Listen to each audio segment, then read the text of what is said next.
Hello everyone, welcome back to another video. Today I will show you how to pass Fiverr English test.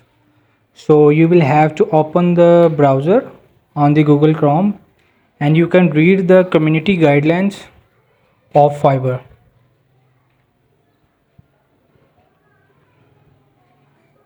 So you can see there is my Fiverr account and you can go back and open the browser and tap to search for Fiverr English test answers. So you can choose the number 1 option and it will be loading.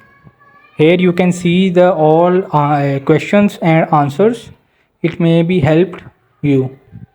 So Fiverr Basic English Test Answer 2024. So you can see, you can scroll down in the end and there are many questions and answers. You can save it while you giving testing on Fiverr.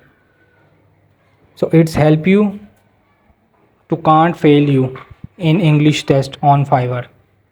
You can see